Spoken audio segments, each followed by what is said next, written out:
Good evening, everyone. I know that people will still be coming in over the next couple of minutes, but we will kick off.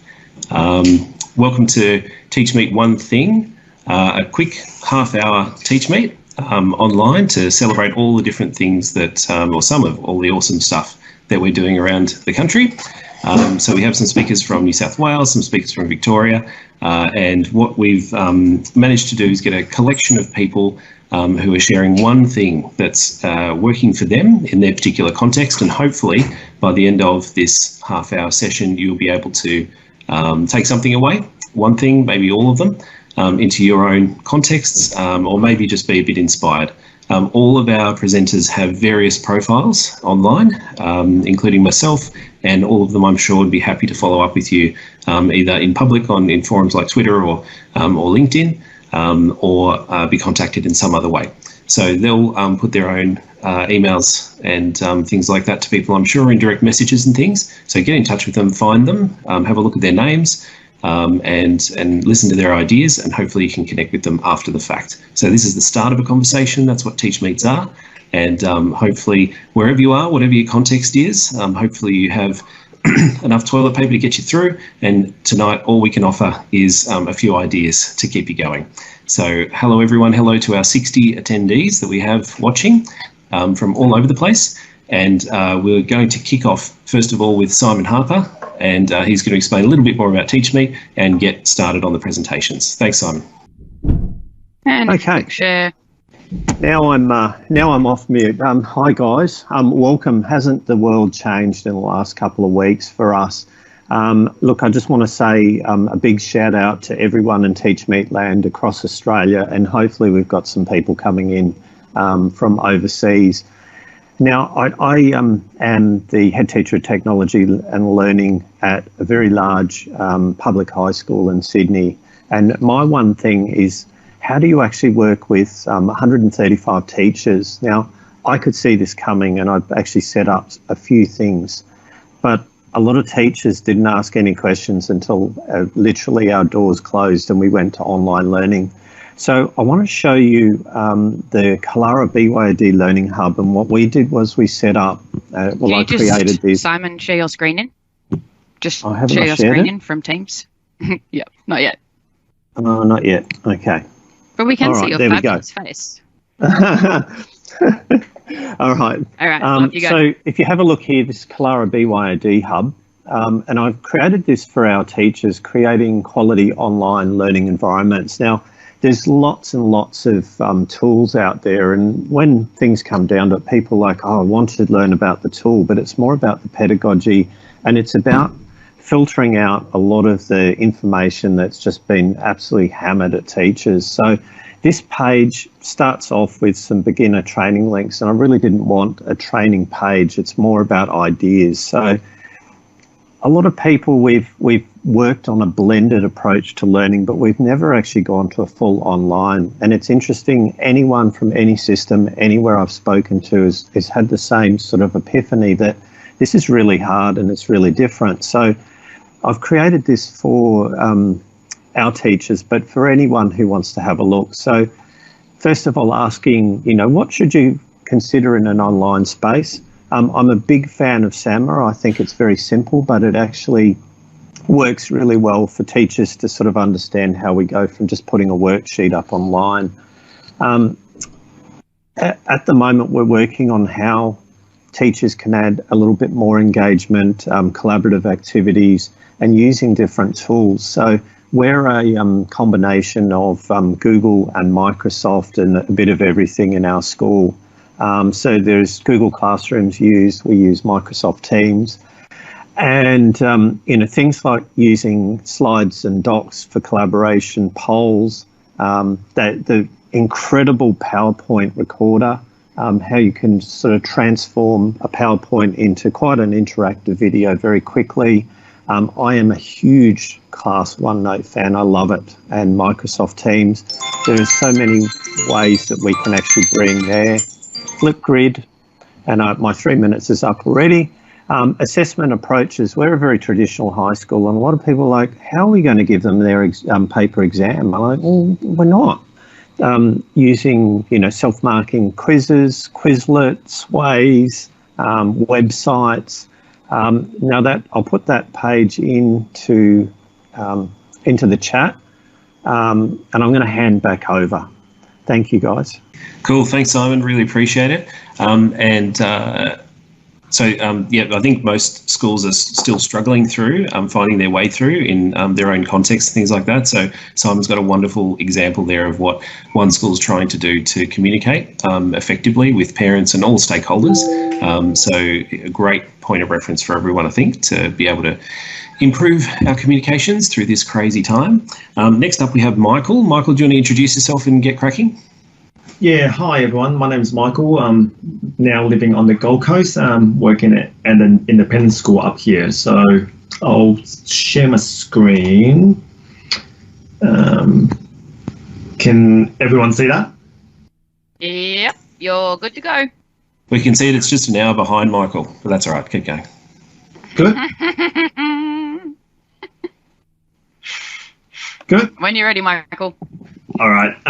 I guess with me, like everyone else over the last few weeks, we've been thrown into this land of content creation and putting on our thinking caps in coming up with ways to best support our community and to best support student learning. And I guess a couple of things that kept resonating and kept coming up in all our conversations are things around keeping things simple and not reinventing the wheel, to really look at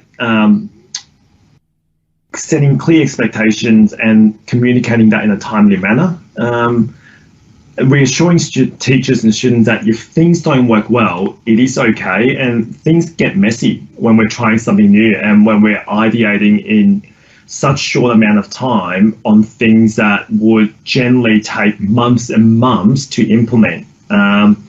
So I guess to sum up, the one thing that I've really tried in the last few weeks is something that I've tried a lot in the past and something that often gets forgotten when we're in this busy world that we live in, and to really just spend 5 minutes a day to check in with someone that you haven't spoken to in a while, and whether that be a colleague, a friend, or a family member. I think that in our current situation at the moment, when we're increasingly being asked to increase our physical distance of each other, it's the social, emotional connection that's really important. So it could be as simple as picking up the phone and saying, hi, how are you? Just checking in and seeing how your day is, to asking whether there's something that you could help with to support them. It's going to be really important when, especially when our students are kept at home away from their friends, from their community, from their teachers, and our elderly being just completely isolated from their friends and their family. So that's one thing that I think I've tried again in the last few weeks, and it's worked really well. I've made a lot of reconnection with old friends I haven't spoken to in a long time, and it's been great catching up and seeing what they've been up to, and also just checking in on colleagues. Everyone, we're all in it together, and we're and we're all going through the same thing. So I guess to really think about that, it's a situation that we've been thrown into. It's a big unknown, but we're all in it together and we're all there to support each other, just like this Teach Meet. Far out. You have 3 seconds left. Do you want to say anything? Hello. Goodbye. Thanks, Michael. Really appreciate it. Really enjoying tonight and just learning from everyone. Thanks, mate. That's awesome. So next up we have, I think, is Aaron with us? Come on, you've been doing some awesome stuff with schools. Everyone, Megan's in the back end producing all of this for us. She's been amazing for a whole bunch of schools across Australia, supporting all sorts of different learning circumstances, contexts, everything. So she's got so much to teach us. But just one thing tonight, Megan, if you would. Thanks. Oh, you're really restricting me with one thing. Anyone that knows me knows I've got about 897 things to talk about. All right. So what I want to introduce you to on, and for once, I'm very glad I'm not talking about Teams. I've been talking about Teams for 3 weeks. I could say one thing about Teams, but I decided to do something different. So I'm going to talk to you about Windows G. Windows G is one of my favorite keyboard shortcuts on a Windows computer. And so it depends what version of Windows you are running. But if you wanted to do a really simple screen recording, built into the Windows 10 operating system is a great screen recorder built for gamers. So if you want to record just one piece of software, for example, I'm going to use OneNote. As soon as I hit Windows and G, it will bring up the Windows game bar. And so if you're an Xboxer, as you can see up there, one of my children's obviously playing Gary's Mod right now, I am able to quickly click on that record button, or even just quickly take a screenshot. And you can see there's actually keyboard shortcuts for those as well. So if I just wanted to make a quick video recording, I click on record, and that will start that recording. I jump into my piece of software, in this case, OneNote, and I might want to talk about how I do long addition or something like that. I haven't been in a classroom for a while, and I can talk about how I, should put a line across there, and then I add my 2 5s. That's 10. I carry the 1. I don't know why I didn't think this through earlier, and then that's 13. Maybe no, it's not. It's 12. And then we carry the 1, and that's 320. And then I would re-record that because I obviously got it completely wrong. And in the top right-hand corner, that's where I can now click stop on my video. And that's now just recorded and gone straight into my videos folder on my computer. So if I just maximize that into this PC, and I'll find that in videos under captures. And that's how easy it is to capture using Windows G on a Windows device. Check it out, make your videos, and share with the world. Thank you. That's me. Thanks, Megan. So I don't know if anyone else had this issue, but we couldn't see the Windows game bar. I know exactly what you're talking about. Could I have the presenters just wave at me if you couldn't see it? No, so I just realized something. So Windows G Game Bar has a built-in function that it won't show up on your screen recordings and screen shares. It's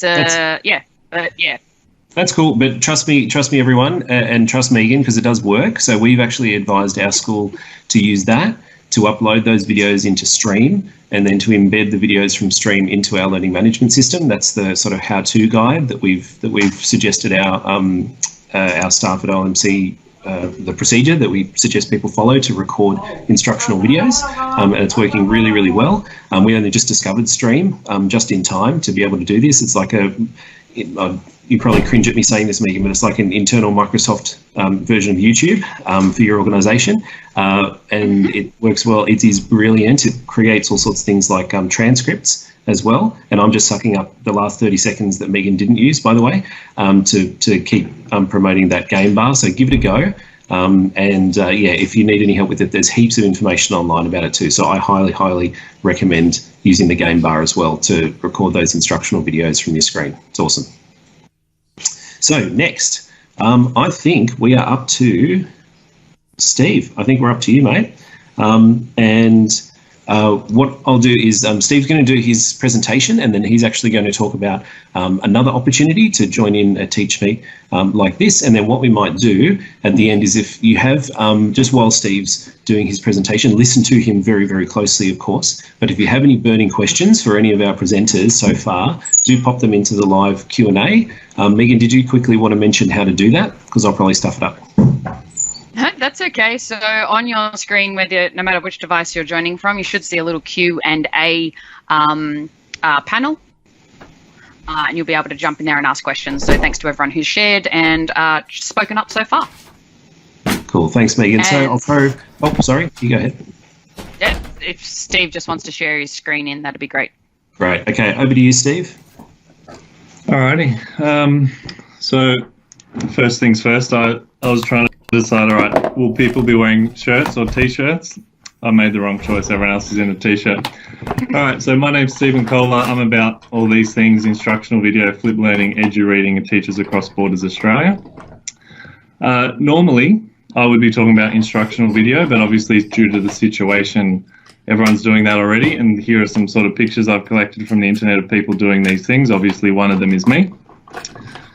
So normally I'd be teaching people how to do it better and different tools they could use and different options. But since people are already doing that, we're going to avoid that completely. If you are looking for kind of guidance on how to make videos for your classes, I'd suggest looking at Ollie Lovell's Education Research Reading Room and the Flip Learning Global Initiative, and also just Twitter. If you don't know anyone on Twitter, find me and I'll tell you who might be able to assist you with what you need. And then what I'm trying to talk about instead is that teachers, I hope, our goal is to move away from platform and surveillance capitalism towards democratic use of technology. And what I mean by that is basically, as we all know, here's a nice cliche quote for us: it takes a village to raise a child. My goal is that ideally it would be take a global village, and to do that we need to be sharing out our content. So rather than walled gardens or emailing it to staff at your school or anything really small like that, put it somewhere public where some other teachers and students can find it. And that way the goal would be that all of us teachers can be not just using our own content, but rather kind of sharing different videos from different teachers around the world and sending a message to students that we as adults are a community and we're working together, rather than just sort of you being the one teacher and relying on your expertise in this area. Instead, drawing on the expertise of the whole world is the goal. I'm looking at Matt for time. What I'd love you to do is, in the chat that Matt just mentioned, chuck in your name, your subject, and where you're from. So for me, it would be English is my main subject. I'm from Victoria, Australia.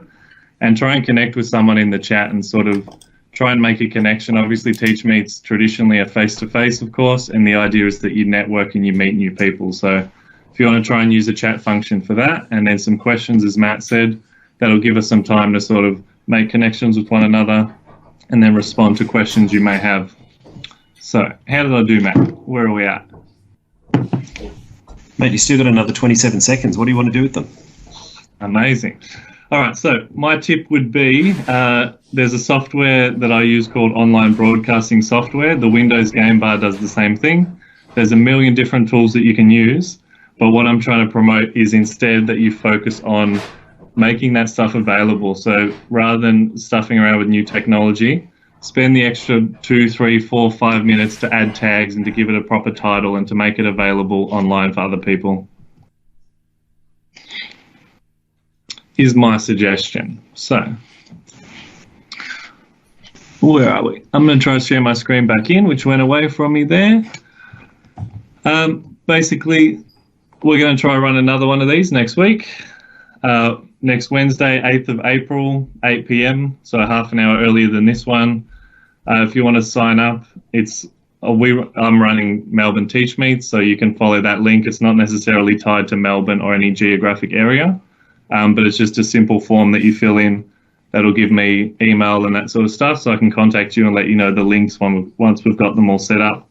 But the topic's as open as it sounds. New futures, you can talk about whatever you want. The topic is very open and very broad. Maybe we're in a new future already, maybe we're not, but I'd love to have people swing by, and I'm still looking for presenters if anyone's keen to jump on, including those people currently in the call.